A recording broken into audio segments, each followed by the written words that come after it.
बहुत बहुत साधुवाद संचालक महोदय। अभी आपने शब्दों से 4 चांद लगा दिए हैं दिल में भी। सर्वप्रथम संपूर्ण मानवता को, संपूर्ण विश्व को मानवता का पाठ पढ़ाने वाले एक महान दार्शनिक, एक महान वैज्ञानिक, एक महान चिंतक तथागत गौतम बुद्ध को नमन करते हुए, इस देश के राष्ट्रीय ध्वज तिरंगे को नमन करते हुए, मैं इस देश में जन्म लिए उन तमाम महानायकों को नमन वंदन करता हूं, जिनके त्याग और बलिदान के बदौलत आज आप और हम यहां उपस्थित हैं। साथ ही मंचासीन अतिथियों में हम सबके सम्राट अशोक क्लब के सम्मानित अध्यक्ष, इस परिवार के पिता डॉक्टर दीनानाथ मौर्य जी का नमन वंदन करते हुए, हम सबके विचारक, हम सबके जुबा में जो शब्द हम बोल रहे हैं उसकी प्रशिक्षण, उसकी ट्रेनिंग देने वाले हम सबके राष्ट्रीय प्रवक्ता डॉक्टर सच्चिदानंद मौर्य जी का मैं अभिनंदन करता हूं।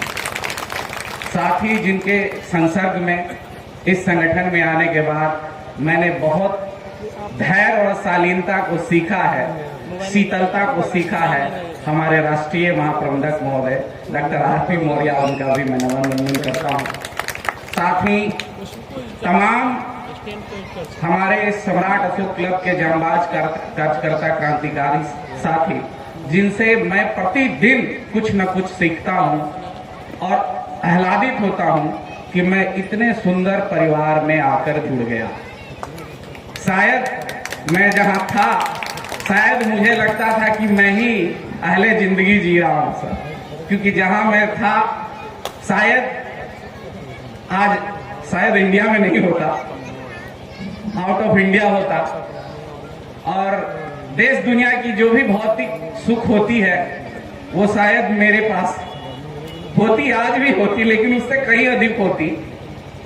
और मैं बार बार कहता हूं, अभी तो मेरा एक पासपोर्ट भरा था, शायद दूसरा भी भर जाता, लेकिन आप लोगों के कारण दूसरा पासपोर्ट मेरा आधा ही रह गया। लेकिन फिर भी मुझे इतनी खुशी हो रही है आप लोगों के साथ जुड़कर कि उसको मैं शब्दों में बयां नहीं कर सकता।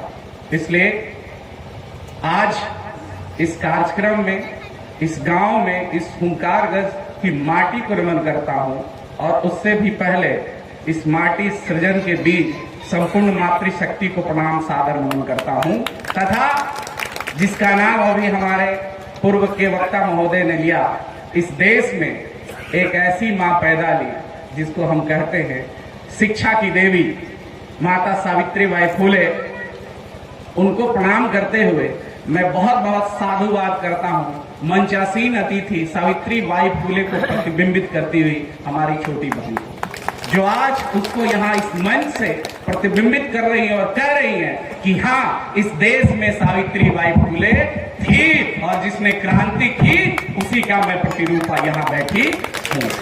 इसलिए इस बात का एहसास कराना इन तमाम माताओं और बहनों का, आपका यहाँ बैठे रहना, आपका यहाँ पूरे कार्यक्रम में बैठे रहना, ये मात्र एक अतिथि भर का नहीं है।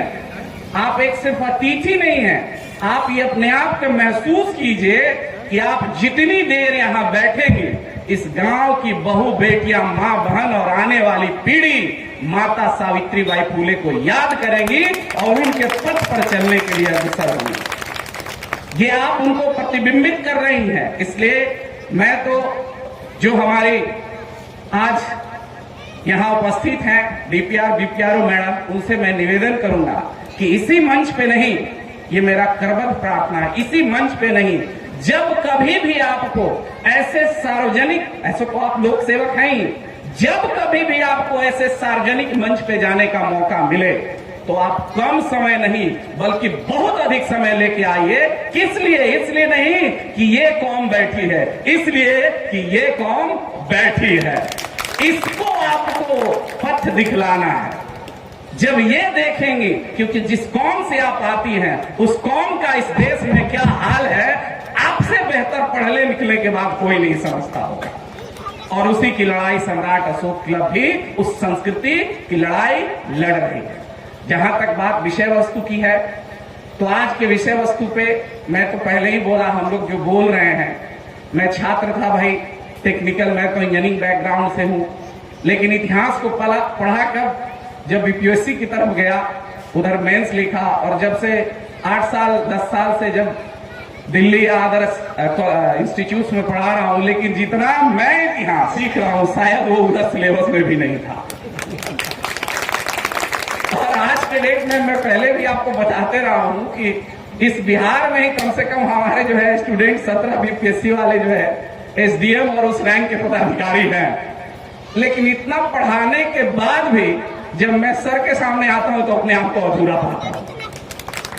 इसका मतलब कि कभी भी ज्ञान का घड़ा किसी का भरता नहीं है, कभी भी ज्ञान का घड़ा किसी का भरता नहीं है। इसलिए मैं उस दिशा में नहीं जाऊंगा जब हमारे यहाँ पे गुरुजी उपस्थित हैं, लेकिन मैं बस इतना ही कहना चाहूंगा आप तमाम कार्यकर्ताओं से और हुंकार गढ़ की माटी से। इसलिए सिर्फ ये बात आप ध्यान से सुनिएगा जो आपने यहाँ स्थापित किया है, बेवजह दिल पे न कोई बोझ भारी रखिए, बेवजह दिल पे न कोई बोझ भारी रखिए, जिंदगी एक जंग है इस जंग को जारी रखिए।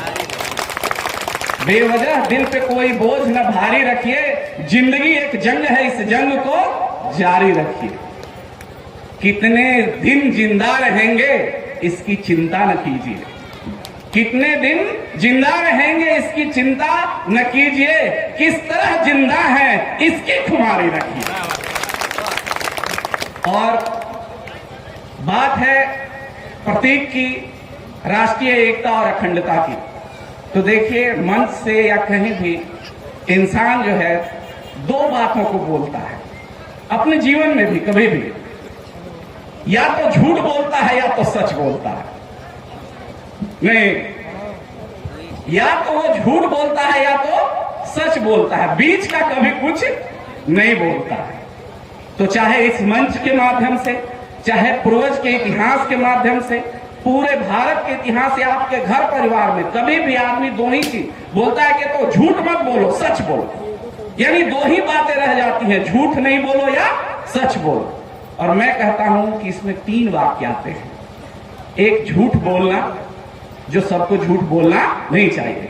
माँ बाप गुरु शिक्षा सब हमें सिखाते हैं कि बेटा कभी झूठ नहीं बोलना। क्या बोलना चाहिए? सच बोलना चाहिए। लेकिन एक बात शायद मेरे बाप और मेरे गुरु ने भी नहीं सिखा पाया, जो यहाँ के गुरुओं ने मुझे सिखा दिया, और जो इतिहास के पन्नों में मैंने जब खोजा तब जाके पता चला कि अरे भाई ये तीसरा वाक्य तो सबसे कड़ा और महंगा था। वो तीसरा शब्द क्या था? झूठ नहीं बोलना चाहिए। तो क्या बोलना चाहिए? सर सच बोलना चाहिए। इतना ही सहज और इतना ही काफी नहीं है। सच बोलना चाहिए सबको पता है, लेकिन सच को धारण करना चाहिए ये किसी को पता नहीं। सच सारे लोग बोल देते हैं, लेकिन सच को धारण करना, अपने अंदर उतारना, यह दुनिया का सबसे कठिन काम है। दुनिया का सबसे कठिन काम है। और शायद इस देश में जितने भी महानायक और महापुरुष हुए, चाहे वो तथागत गौतम बुद्ध हो, चाहे वो माता सावित्रीबाई फूले हो, सम्राट अशोक महान हो, बाबा साहब अंबेडकर हो, ललई सिंह यादव हो, पेरियार रामास्वामी हो, कोई भी व्यक्ति, उन्होंने क्या किया? सच को सिर्फ बोला नहीं, सच को क्या किया? धारण किया, अपने जीवन, अपने मन मस्तिष्क अंतर मन में उतारा, जो तीसरा वाक्य था। और याद रखिए, जब तक हम और आप सच बोलते रहेंगे उससे काफी, उससे कुछ होने वाला नहीं है, जब तक उस सच को धारण नहीं करेंगे। और आज से आपको हमको क्या सोचना होगा? सच बोलने से काम नहीं चलेगा, सच को क्या करना होगा? धारण करना होगा। और शायद राष्ट्रीय एकता और अखंडता में जिन प्रतीकों को लिया गया, चाहे वो राष्ट्रीय पक्षी हो, राष्ट्रीय पशु हो, राष्ट्रीय वाक्य हो, राष्ट्रीय प्रतीक चिन्ह हो, जिन प्रतीक चिन्हों को लिया गया वो सिर्फ सच बोलते नहीं बल्कि सच को धारण करते थे। इसलिए उनको अपने देश ने राष्ट्रीय प्रतीक के रूप में लिया और धारण करने का वजह ही है कि इस देश की, इस राष्ट्र की एकता और अखंडता आज तक अछूत और बरकरार है। हम कहते हैं कि विविधता में भी एकता है। ये राष्ट्रीय प्रतीकों का ही महत्व है। मैं उधर नहीं जाना चाहूंगा इसलिए कि सर उसको विस्तृत तरीके से बताएंगे। लेकिन जब मैं इस गांव में दूसरी बार तीसरी बार आया, बहुत पहले भी आया था, और आज सर बता रहे थे कि भाई मैं उस समय इस गांव में आया था जिस समय यहाँ रास्ता तक नहीं था, पथरीला रास्ता था, और आज वही गांव है। सुन के मुझे भी बड़ा अचंभा लगा।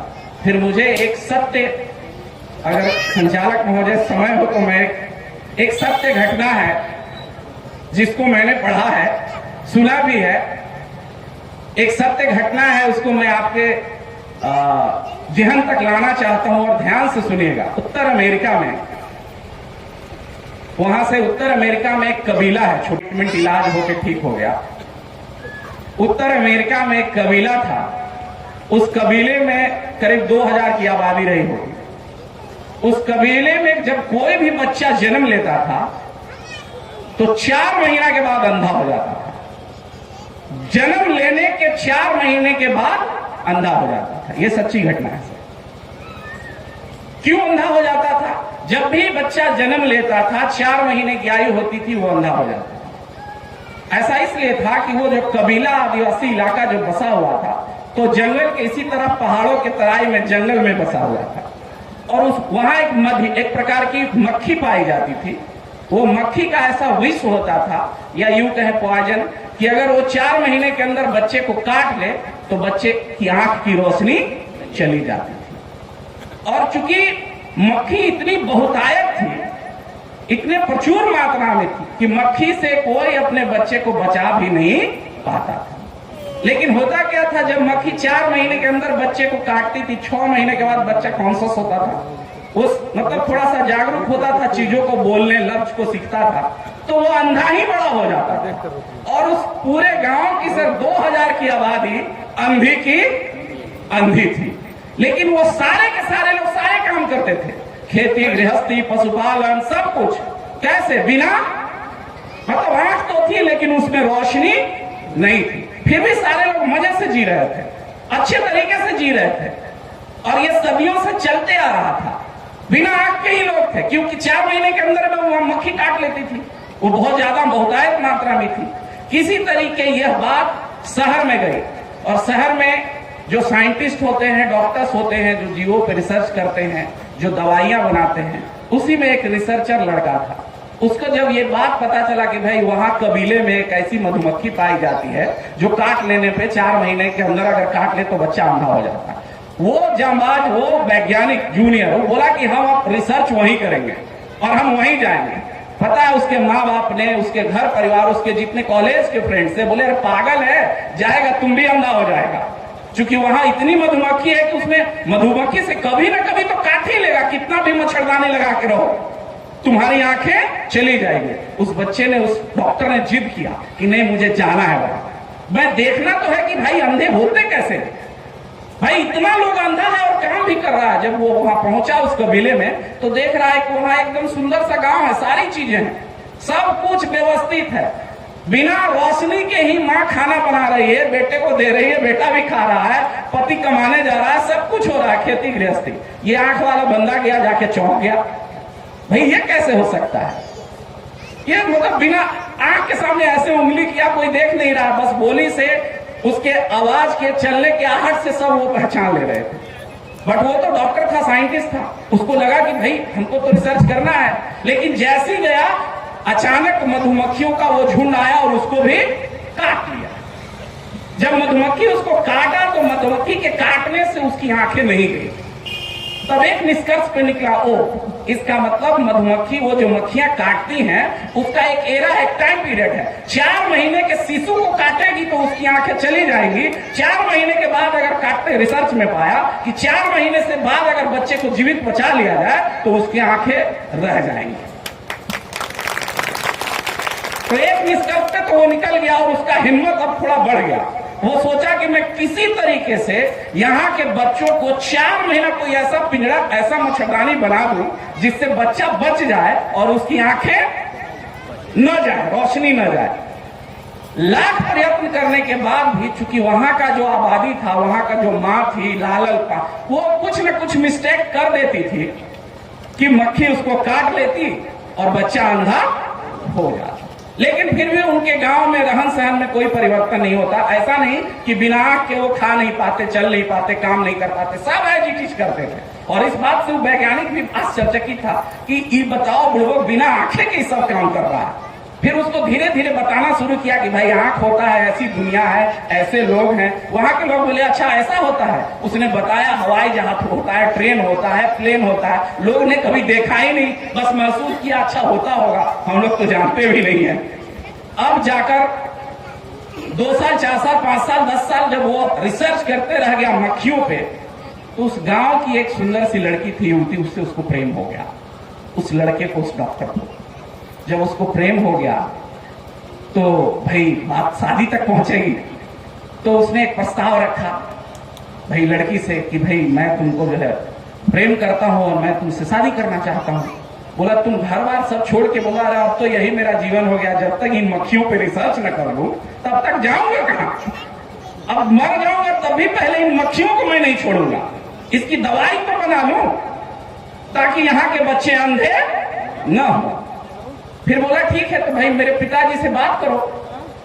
उन्होंने अपने पिताजी से कहा कि भाई वो जो डॉक्टर आया है गांव में पिछले 5-7 साल से, जो हम लोगों की आंख के प्रति चिंतित है, रोशनी के प्रति, वो हमसे प्यार करता है, पिताजी शादी करना चाहता है। लड़की के पिता ने कहा कि भाई तब तो ये हम थोड़ी राय देंगे, हमारा तो कबीला है, सरदार के पास चलना पड़ेगा और सरदार जो आदेश करेंगे, क्योंकि वो हमारे जात बिरादरी का तो है नहीं, तो शादी उसके साथ तुम्हारी होगी कि नहीं होगी तो सरदार तय करेगा ना। तो कबीले के सरदार के पास प्रस्ताव गया। कबीला का सरदार देखा, चूंकि इतने दिनों में 10 सालों में अपने कर्म के बदौलत कबीले के सारे मां बहन पिता बूढ़े बुजुर्ग सबका वो दिल लड़का जीत लिया था डॉक्टर। अपनी सेवा से किसी को सर्दी खांसी बुखार कोई बीमारी हो, आंख के रोशनी के अलावा पट से ट्रीटमेंट करता। सारे लोग का वो दिल अजीज हो चुका था डॉक्टर। अब कोई उसको छोड़ना भी नहीं चाह रहा था, लेकिन भाई अपने जात बिरादरी का तो था नहीं। बात ये भी है कि जात बिरादरी का नहीं है, छोड़ना नहीं चाह रहे थे। फिर कबीले के सरदार ने कहा कि देखो सब बात तो सही है, लड़का तो बहुत अच्छा है और हमारे गांव में जब से आया है तब से सोचो क्या नहीं दिया हम लोगों को, से शादी तो होगी, लेकिन एक प्रॉब्लम है, एक समस्या है। हम ये जो कबीला वाले हैं, हम सब की आंखें नहीं है और उसकी आंखें हैं, तो या तो उसके जैसा हम लोग बन जाए या उसको अपने जैसा बना ले। मां बहन सुन रहे। तो कबीले के सरदार ने यह फरमान जारी किया कि देखो तुम अपनी बेटी की शादी उसको कर दो, लेकिन उसको लड़के को कह दो कि कल सभा बुलाकर इस तरीके से, और शादी के उपलक्ष्य में छेका पेशगी होता है ना, उसकी दोनों आंखें फोड़ दी जाएंगी। अब उस लड़के को बताया गया कि भाई तुम्हारी आंखें हैं, ये हमारे और तुम्हारे रिश्ते के बीच में दरार पैदा कर रही है। क्योंकि हम लोग सब बिना आंख वाले हैं और तुम आंख वाले हो, बहुत सी चीजों को देख लेते हो, तो इसलिए क्या किया कि तुम्हारा कल आंख फोड़ा जाएगा और उसके बाद हमारी बेटी से तुम्हारी शादी हो जाएगी। वो डॉक्टर बड़ा चिंतित, करे ये कहां माया जाल में फंस गए यार, अभी प्रेम करें कि छोड़ के भाग जाए। उसने क्या किया, रात भर उसको नींद नहीं आई, वो रात भर सोचता रहा कल तो यार हमारा ये आंख फोड़ देगा। और तब जाके उसकी मतलब एक तरह बात समझ रहे हैं, दिल उसका धक्कर धक्कर धक्कर धक्कर कर रहा था। कभी कभी उसके मोह माया भी आ जा रहे थे, मतलब कहीं ना कहीं पैशन जाग रहा था। फिर उसका ये दिमाग कह रहा था यार मर ही जाएंगे तो खाक मक्खी पे इलाज करेंगे, जब आंखें हमारी नहीं जाएगी तो मक्खी का इलाज, मक्खी पे रिसर्च किस पे करेंगे। जिस रिसर्च का सपना देखकर हम इस गांव में आए थे और जिस रिसर्च का सपना देखकर इस गांव में आए थे और इस मोहब्बत के चक्कर में हम वो रिसर्च भूल जाएंगे, तो ये 2000 संख्या वाली कबीला, इसको हम आंख तो लौटा नहीं पाएंगे। और भोर होते होते वो डॉक्टर निर्णय लिया कि कुछ भी हो कल यहां से भाग जाना है। अब प्यार मोहब्बत गया तखा पे, पहले जान बचाओ। अगर आंखें बच गई फिर वापस आएंगे और रिसर्च करके इस सब का आंख जब रोशनी देंगे तब इसको हसीन दुनिया दिखाएंगे। सुबह हुआ तो सारे लोग दामाद जी का इंतजार कर रहे थे कि भाई आज सभा बुलाई जाएगी और दामाद जी की दोनों आंखें फोड़ी जाएंगी। अब उसके बाद वो लड़का सुबह हुआ और रफू चक्कर भागने के लिए रेडी। अब वो भागना शुरू किया और कबीले, आदिवासी लोग को समझते ही झिंगा लाला, वो सारे के सारे लोग तीर भाला गणाता लेकर दामाद जी भाग रहे हैं, पकड़ो पकड़ो, दामाद जी भाग रहे हैं। अब वो डॉक्टर भाग रहा है गांव छोड़कर और सारे कबीले के लोग उसको पकड़ने के लिए दौड़े कि भाई अब इसको भागने नहीं देना है। क्यों?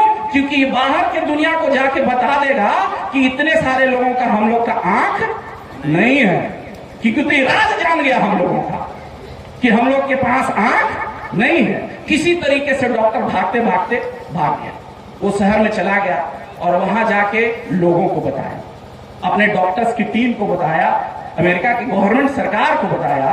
तब जाके वहां की सरकार एक बहुत हैवी मेडिकल टीम बोर्ड गठित की डिफेंस मिलिट्री के साथ, और सारे की, चूंकि वो रिसर्च पेपर में अपना दस्तावेज बना लिया था, डॉक्यूमेंट्स, कि उस मक्खी में कौन कौन सा मेलामाइन या विटामिन या पॉइजन पाया जाता है जिसका हमको एंटीडोट्स बनाना है, उसका काट दवाई तैयार कर लेना है, क्योंकि उतना सबूत तो उसके पास आ गया था। और जैसे ही मेडिकल साइंस के लेबोरेटरी में दिया, तुरंत उसका मेडिसिन बन के तैयार हो गया।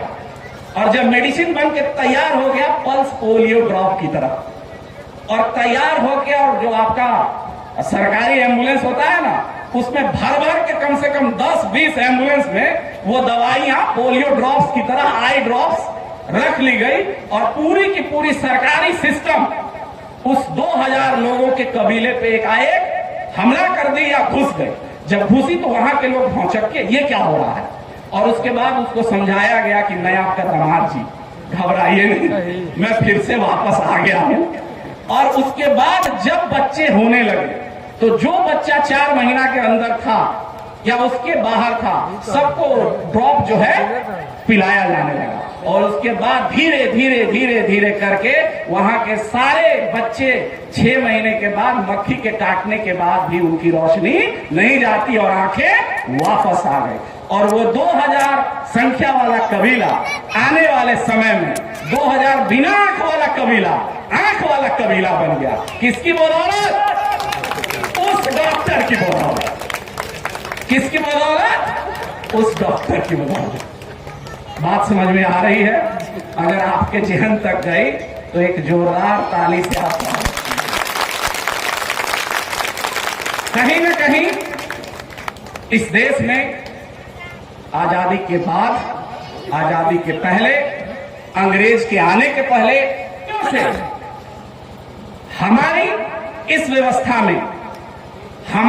व्यवस्था में कितने न जाने कितने डॉक्टर पैदा हुए, जिसको हम सोशल डॉक्टर कहते हैं, सोशल इंजीनियर कहते हैं, सोशल साइंटिस्ट कहते हैं, जो अपने जान की बाजी लगाकर, अब गिन लीजिए, आजादी के पहले और आजादी के बाद जान की बाजी लगाकर आज तक आपकी आंखों को खोलने के लिए पोलियो ड्रॉप्स लेकर गांव-गांव घूम रहा है और आपकी आंखें खुल नहीं रही है।